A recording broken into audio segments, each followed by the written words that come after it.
I did not want to It's go. good morning here Why I in need to go to the Sweden. ball farm? Look there. Yung mga card outside. Ayan. Malapit kami sa highway. Ayan. Because farmor saw I need to go to the ball. Ayan. Yan yung mga kapitbahay namin. Do you know about that? Yun. Napakaganda ng tanaw. Ngayon, natunaw na yung snow dito sa Sweden. Wala na snow. Natunaw na siya. Babalik ulit yan. Baka next time. Next week. Maybe next week. It's coming and go. Matatapos yan siguro sa May pa. May. Ayan na. Tapos next month, magpapalit na naman kami ng oras dito sa March. End of March. Siguro. Magpapalit na naman ng Back in oras. time. 1 hour.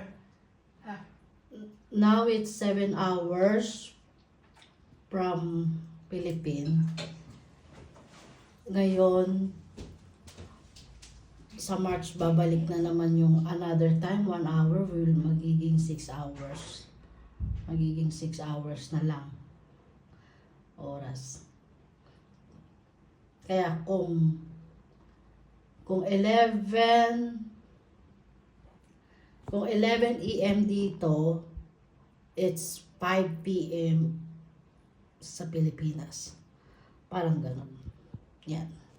Napakaganda ng tanawin ngayon. Hindi gaanong nag-i-snow. Medyo nawala na yung snow, tuyo-tuyo na. Yan. Yan. Nasa taas kami. 8th floor yung building. Kaya kita namin talaga ang bawat here. Yan, mga sasakyan.